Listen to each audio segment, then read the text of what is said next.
All right, why don't we have a look at the next one here? So the next one is temperature effects. And, this can be a pretty big deal, just depending. You can see what happened to those railroad tracks and they got it hot. So that's a pretty big deal right there. So this can happen on really hot days where the railroad tracks get so hot that they'll expand out and they'll interfere with each other and buckle. Okay. So let's have a look.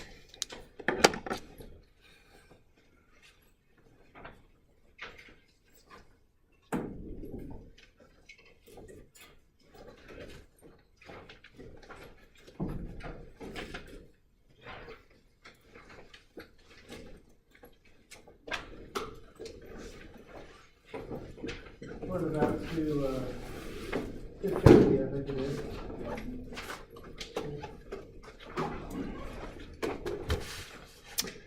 So if you increase the temperature of a material, generally speaking, it gets bigger, it gets longer, and also gets wider. And when the temperature is decreased, it generally gets shorter and thinner. So what we have here is you can plot up a graph of this temperature-induced strain, I guess you'd call it, versus the temperature, and it's roughly linear, not perfectly, but roughly. So on account of that, they come up with what they call a coefficient of thermal expansion, just a linear coefficient, where if you take alpha, this coefficient, times the change in temperature, you get the strain caused due to temperature. And then you can multiply that by the length, and you can get delta, is what you can do there.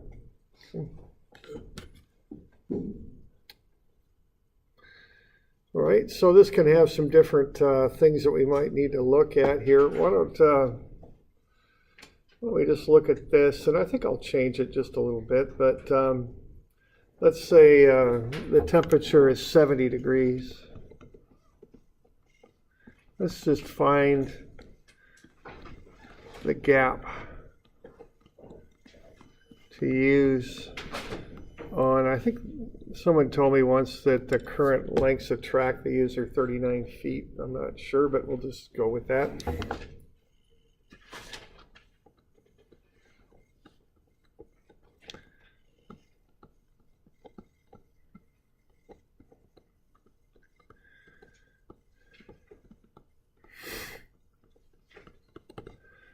And we'll assume that the maximum temperature that we'll design for,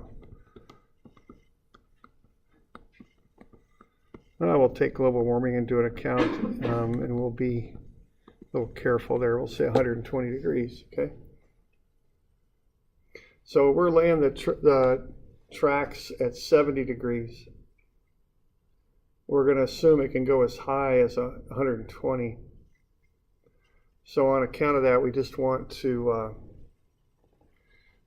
put enough of a gap in these tracks to where they won't interfere with each other. Okay, we don't want them running into each other.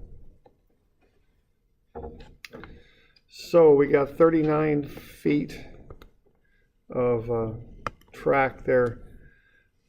Now we're probably going to figure out our gap length in inches, so let's get that into inches.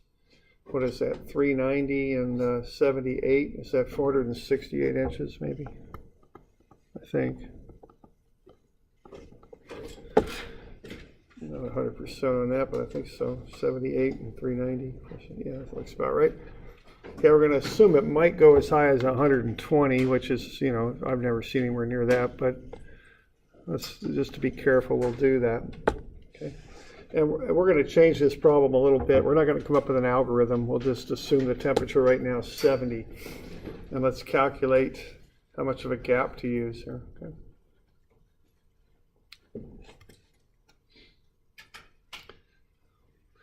And the main thing we've got here is that the strain due to temperature is alpha times delta T.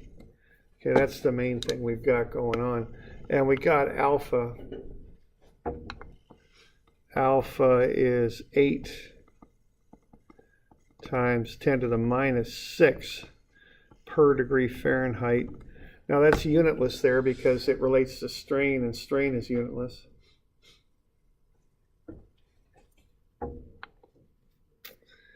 And what do we got here for delta T? 120 minus 70, about 50 degrees. Okay.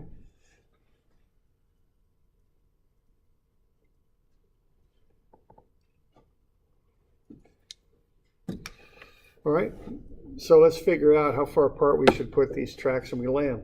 And the idea here is we don't want them to interfere.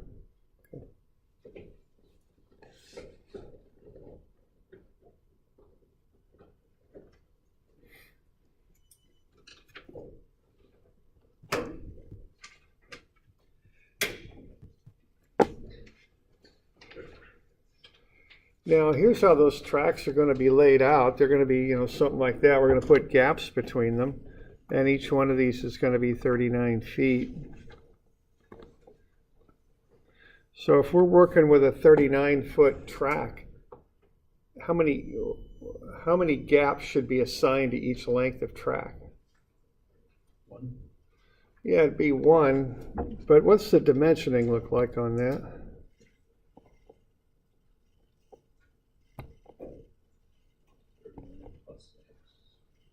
Yeah, times whatever that is. But what we're going to do here, see, this is the new length that the track would go to when it gets hot. Here's the length of the other one. So that's half a gap on either side, so it does come out to be 1. But just, kind of understand how that dimensioning is really going. You're kind of going halfway on both sides because the other length of track is expanding also.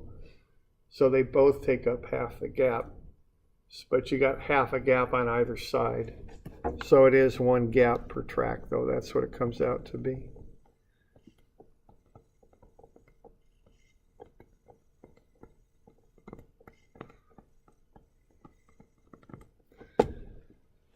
All right.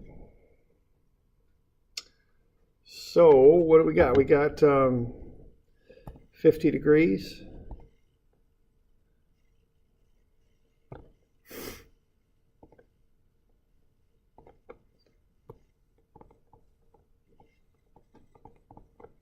And then, what was it, 8 times 10 to the minus 6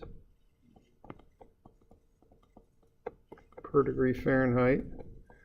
So that'd be 400. So that's 4 times 10 to the minus 4 now. Now that's unitless, and what that is the strain due to temperature. Okay. So that's the strain.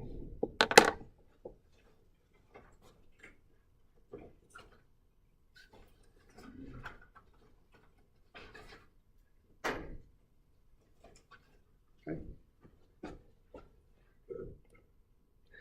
And then we've got a 468-inch length of track, and we just got to figure out what the actual delta would be on account of that.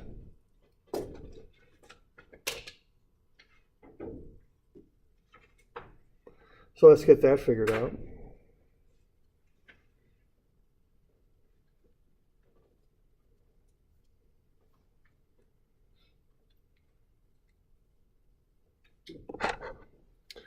So what we'll do then is we'll take that 4 times 10 to the minus 4. That's just a number. And then we'll multiply that by 468 inches.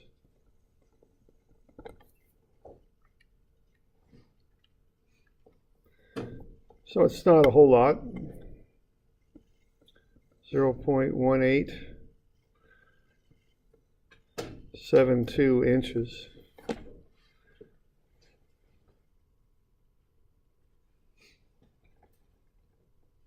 Is that 3/16 or thereabouts?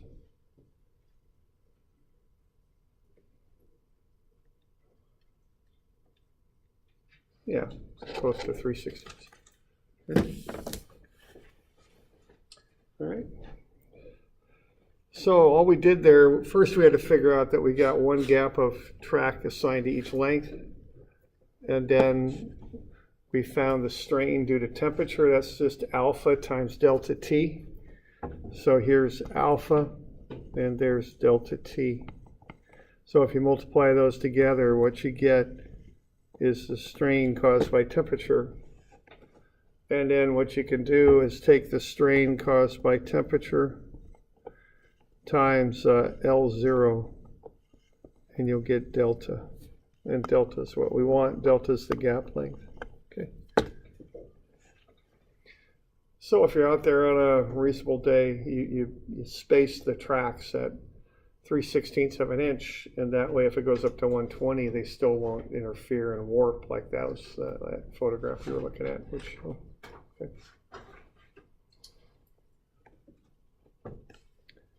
All right. So that's one thing that we do. You can look at with temperature. It's just interference. Now we can get a little bit more involved in this, but that's where we could start. All right. Now what we can look at now is if we're constraining objects, how much force will build up in them. So what's up with this is if we take a bar and put it between two walls and the temperature goes up, well, that bar is going to try and lengthen, but the walls aren't going to allow that to happen, so they'll push it back, and that'll cause stress in the bar. So temperature can cause stresses in objects. And we want to figure out how much when we got changes in temperature. Now, there's a way I have of thinking about this that's helpful for me to get signs straight and that sort of thing. I think of the final temperature length as being the original length of the object. So I think of that as being the original length. Then I think of that wall or the support or whatever it is you're looking at as pushing that back to here. That makes it very clear to me that that bar will be in compression as the temperature goes up. So I think of the final temperature length as being the original length and the supports pushing the bar back. Okay.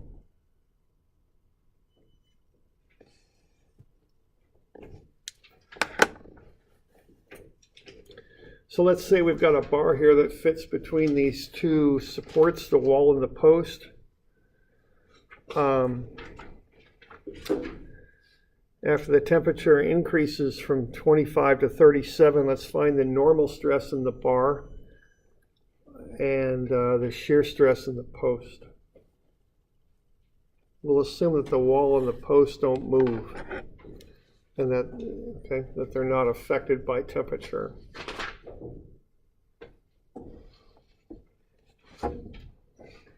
Now the post is tied into solid supports, so it's not moving anywhere.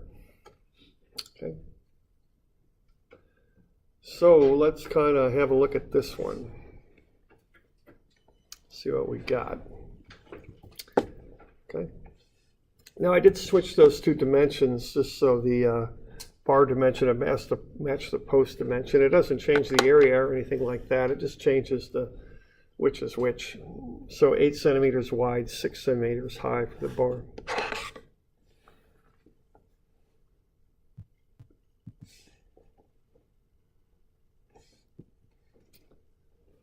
All right, so I'll start off. I'll just get some basic information there. I'll get the area of the bar, area of the post, and the change in temperature. Okay. So the area of the bar is 0.0048 and the area of the post is 0.0072. I'm just staying in meters there, meters squared. And then I get the change in temperature. It's 12 degrees C.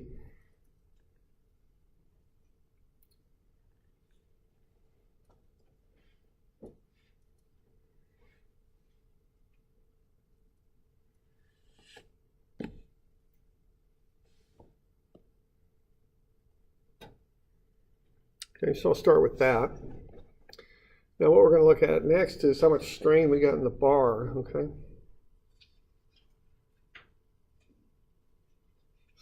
So why don't you all find the strain in the bar, given the information you've got.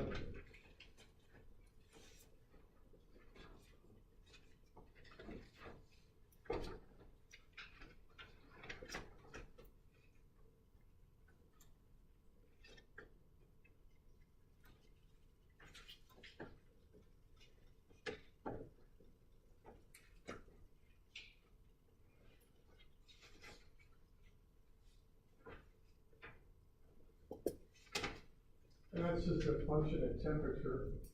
You might have something like this in physics. I don't know. Wouldn't be surprised.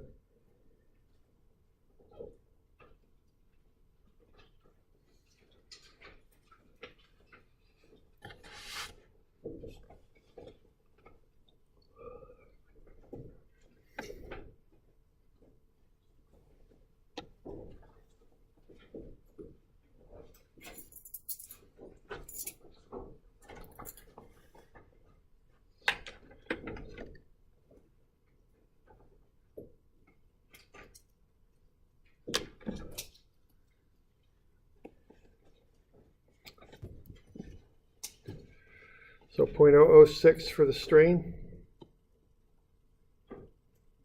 Just take alpha times delta t. All right, now what I'll do then is I'll work my way into the stress in the bar. Okay, and there's different ways to do this. I usually, as a habit, I find delta. You don't always have to. It kind of depends on what situation you got. But I go ahead and find delta. It's the strain epsilon times the original length. So 0.06 times 0.72. So delta is 0.00432 meters. So if there weren't any let's say, posts there, that thing would get longer by 0.00432 meters.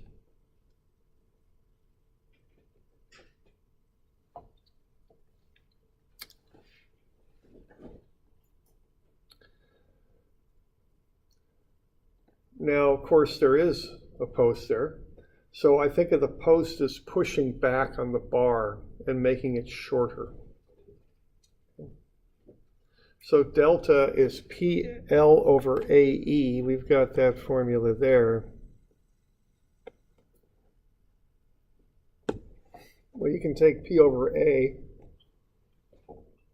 and combine it and turn it into the stress. So sigma is P over A. Okay, so that's what I'm doing right there. That's how I'm making that change in the formula, okay? And so when I solve for sigma, it's delta E over L is what I can get for it, okay?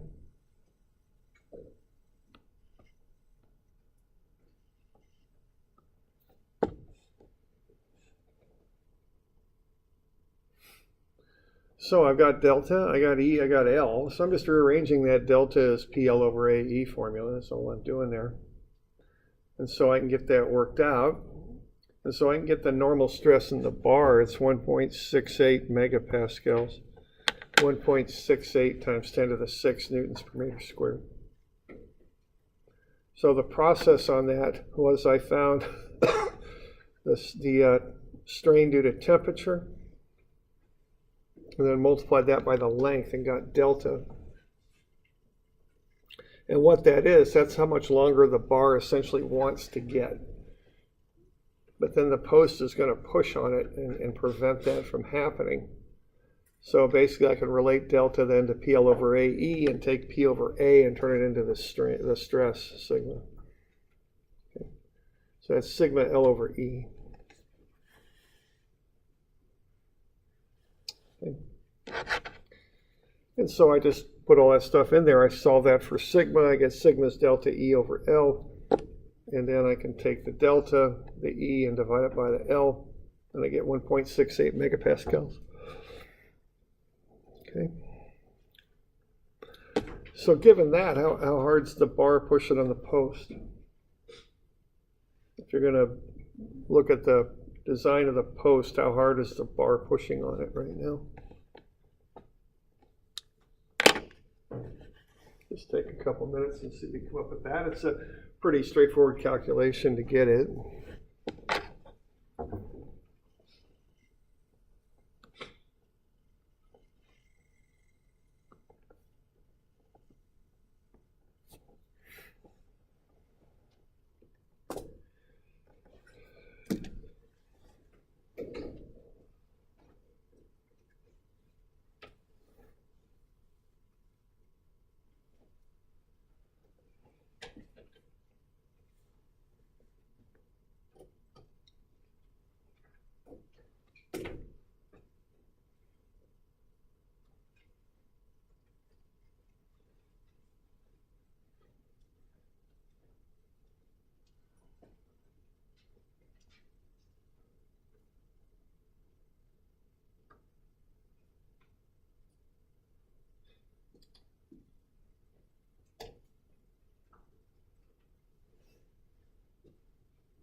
About 8,000 newtons, something like that.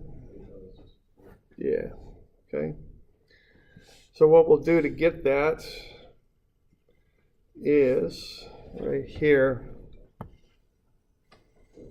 take the stress times the area and get 8,064. Okay. So that's 8,064. Just the stress times the area. Now, given that that's pushing with 8,064 newtons, okay, like that,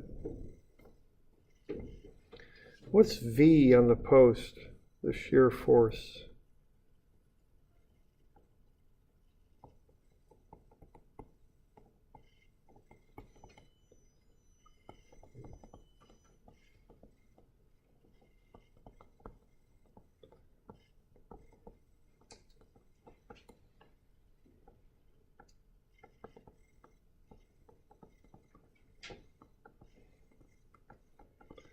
So think of drawing up a free body diagram of the post and showing the shear force in there. So what are we going to get for the shear force on that thing?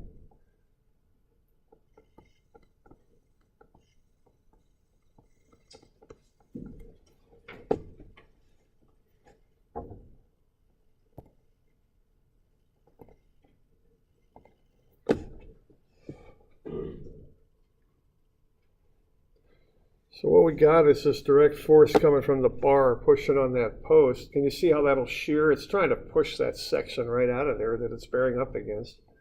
And that'll cause sliding as it pushes it through. So what kind of force is going to get developed in the post? Yeah, shear. How much? 8,064 divided by area of the post. That'd be the shear stress. What is the force?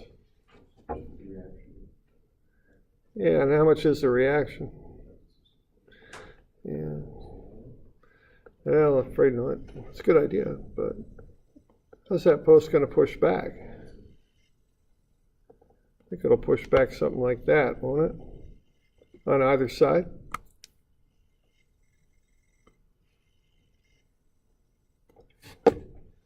Okay. So we want a free body diagram. If that thing's going to break that section out, it's going to have to do it on both sides. So the actual shear force will be half. It'll be 4,032. So then to find the shear in the post, you just take that shear force, 4,032, Okay, and what's happening here is you've got the force here in the middle. It's kind of like that one homework problem you did with the fork and the, you know, the bolt there. You got a force on either side.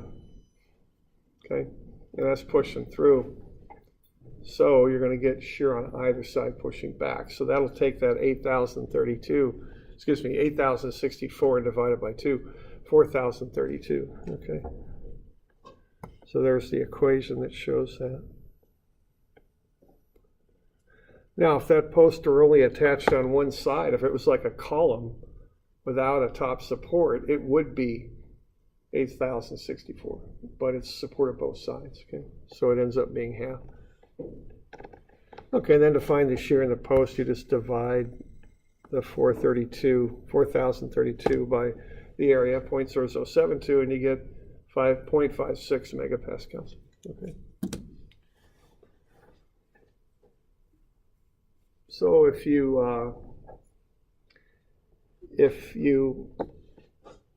heat things up and they're constrained, they start to exert forces and create stresses and do all that kind of stuff. You know, you see some tricks that are used to take care of this. You know, when they pour concrete, they break it up into sections and put grooves between the sections to give things room to expand.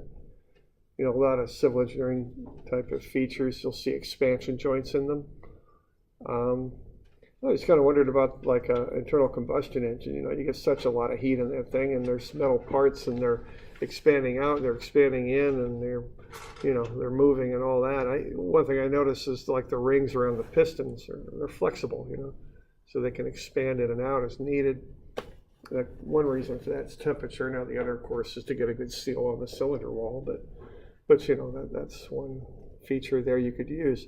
I think, you know, in the mechanical world, in civil, you just kind of throw an expansion joint in there and call it good, and, you know, don't worry about it so much. Mechanical might be a little different thing when you've got an engine that's generating a lot of heat. You know? That could cause quite a lot of expansion. Just things like valves and, you know, every dang thing, you know, your valve clearances and all that can start changing when things get really hot. I'm not quite sure how they handle that stuff. I'm not that knowledgeable on it. Okay. So we good with that?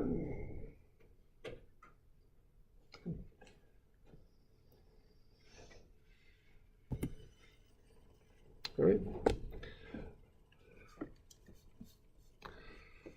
All right, so that's kind of the first bit of strength of materials. You know, we've done the kind of the real basic properties. And then we did a couple a little bit more involved applications here, you know, multiple loads, temperature effects, statically indeterminate, that kind of thing, but still using some of those basic properties. Let's take a look at something that's a little bit, little trickier perhaps.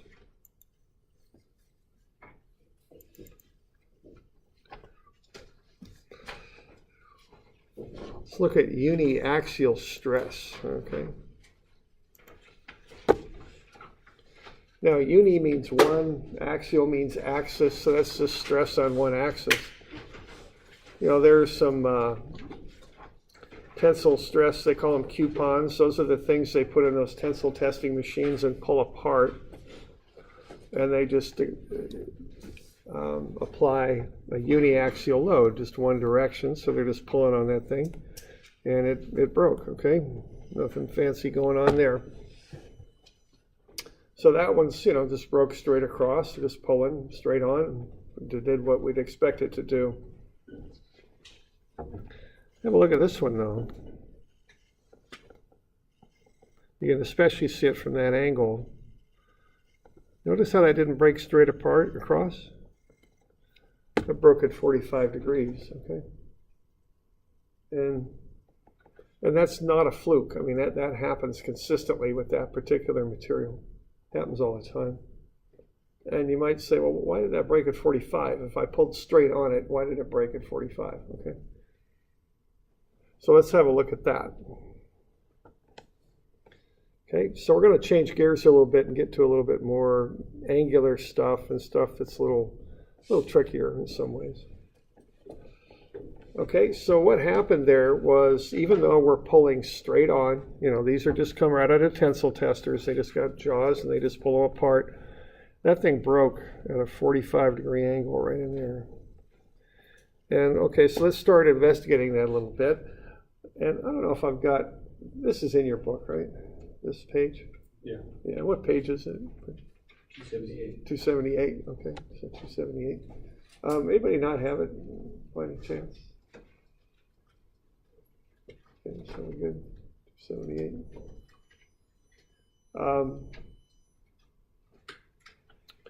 All right, so what we got here is let's instead of looking at an angled plane like that 45-degree plane, instead let's look at an angled force. Why don't we do that? It's a little simpler, so let's start with that. All right, so let's have a look at this thing. So we're going to pull on this thing with an angled force, and let's see, what effect that would have on this bar. So cross-sectional area, what, 0.03 by 0.08? 0.0024 square meters. So there's the cross-sectional area. All right, now let's kind of take that force, see, because let's look at what both the normal stress and the shear stress that would build up on this, in this bar, on the standard cross-sectional plane. See, what I would do with that angled force is I would break it up into two components, like that and like that. So what P would be 500 newtons times what? Cosine 60? No, sinus 60. And that ought to be 433 newtons. And then with V, I'll do that with a bit of trig. And what I'll get out of that will be 250 newtons. So what I'm doing, I've got an angled force. I want to know how it affects the standard cross-section there, which is what we've been looking at, for the last couple of weeks, just these standard cross-sections. And so what I'm going to do first is I'm going to break that force up into components, normal to the cross-section and parallel to it. Okay. And then what I'll do is I'll take the 433 newtons here, and I'll divide it by the 0.024 meters squared, and then I'll take the 250 newtons and divide that by the 0.024 meters squared. So what I'm doing, I'm taking the force and I'm breaking it into a axial component and a shear component. The axial is normal to the plane and the shear is parallel to it. And then I just divide out the area and I'll get the stresses. Okay. So when we've got angled forces, we can use just a bit of trig there. Well, that didn't go so well, did it? Okay, and then we'll get that figured up. So let's see what we got. So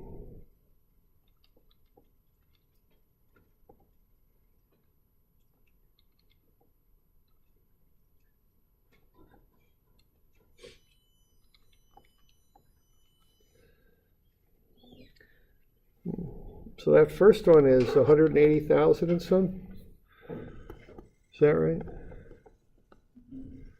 422. Okay. All right, and then the other one,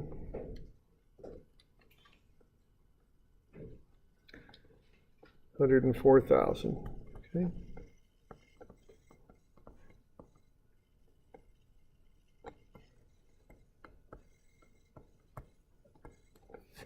Okay. So we good with that? Nothing, just a little bit of trig. Kind of like doing statics, Okay.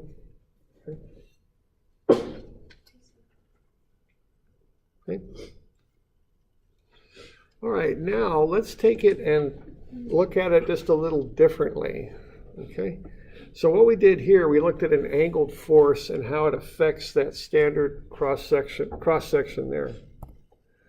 But let's look at, and so the standard cross section, that being right there, okay? That cross sectional area. What if we look at a straight pull-on force, but let's look at an angled area, okay? So where we're going with this is that we've, so far in this class, all we've ever looked at is the standard cross-sectional area. That's the main effect of these forces when they pull on bars. But they affect every plane in that cross-section, see? Even the angled planes.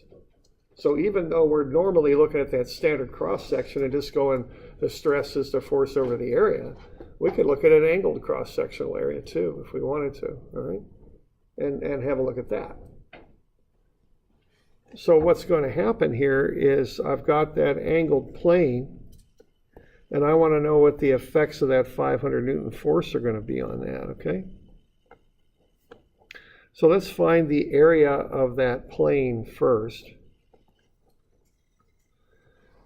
All right, and sometimes 2D analogies help me with 3D problems. So if that's 30 degrees, and this is A, this hypotenuse here would be what? A over cosine of 30. You all good with that? Because the hypotenuse is longer than what I'm calling A, right there. So I know that cosine 30 hypotenuse is that side of the triangle. So if I take that side of the triangle, which I'm calling A, and divide it by cosine 30, that'll be the hypotenuse, okay? Okay, we're good?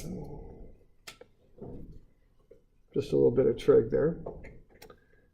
Now, what I can do is say the cross-sectional area then is the standard cross-sectional area, 0.03 meters by 0.08 meters divided by cosine of 30. I can do the same thing for areas that I just did for length, okay? So I can take the 0.0024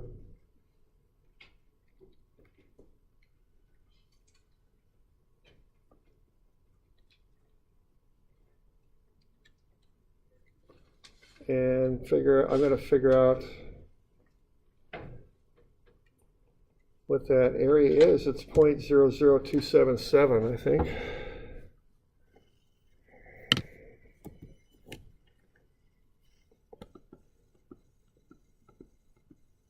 Okay. All right.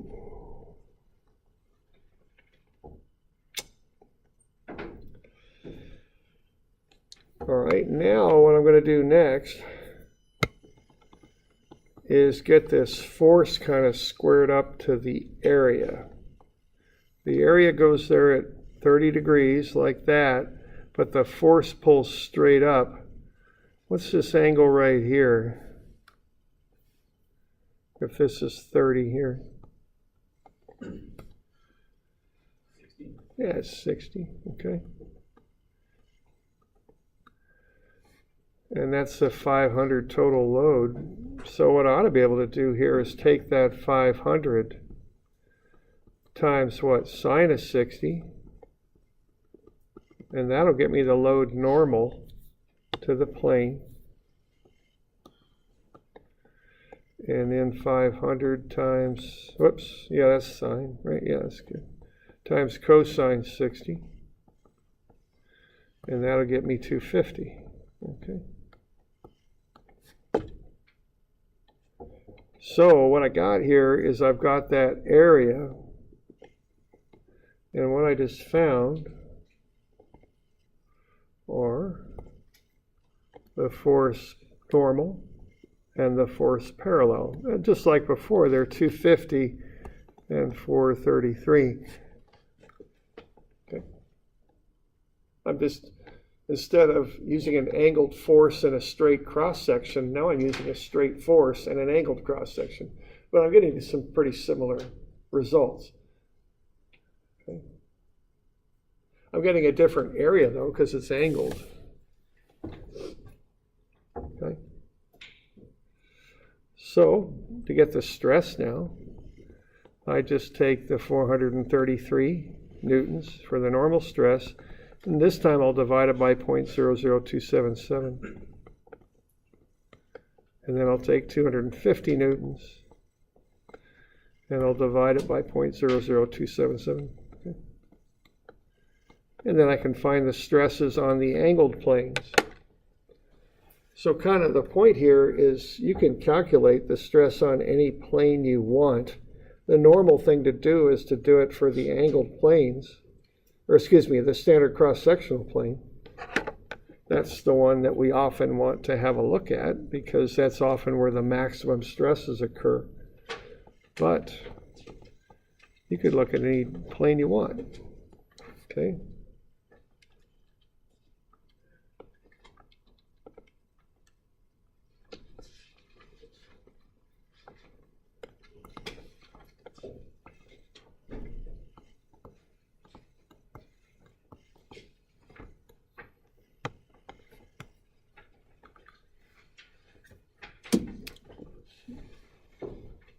We got any questions on what's going on here? We're doing all right? Okay. All right. So we're finding the effects of that 500 Newton on that angled cross section is what we're doing.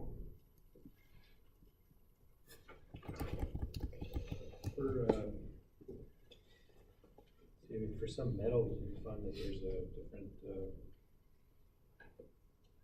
what's the word I'm looking for? Strain tolerance or whatever. Stress in different directions. Different directions. Yeah, right. That's what happens. See, the nature of the crystalline structure of this metal, I think that's aluminum, is such that it's weaker on that 45-degree plane for shear.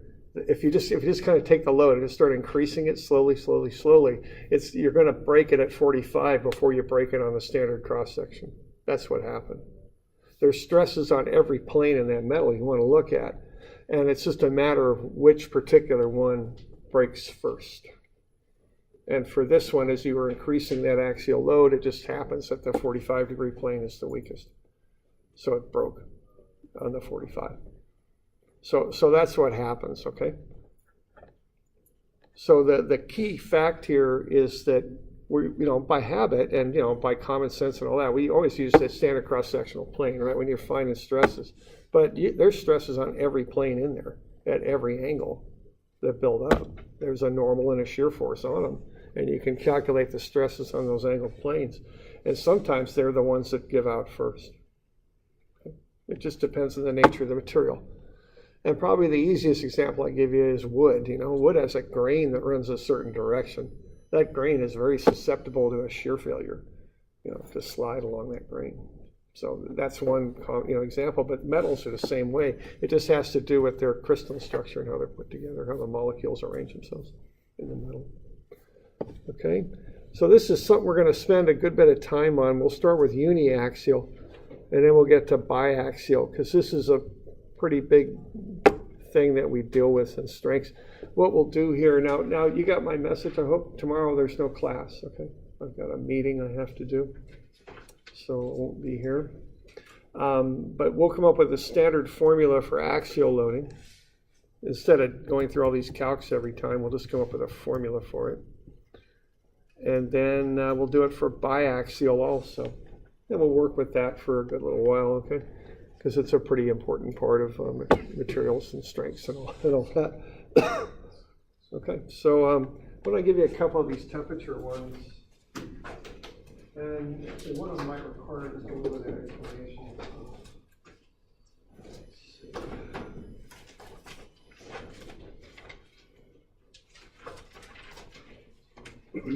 These will be due on Wednesday also. About 172 and 173.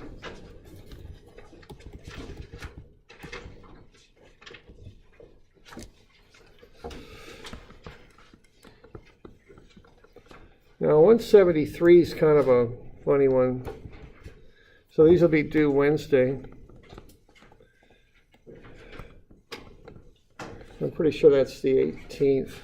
I don't know if I'll, it's got a couple minutes here. Why don't I see if I can find this anything? I don't know if I've got it in here or no. Not here. Real quick here. What's going to happen if you look at 173 is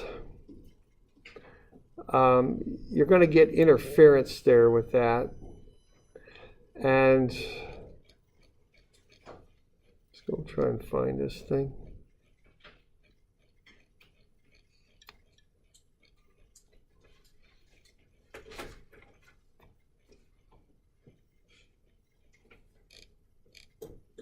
There we go.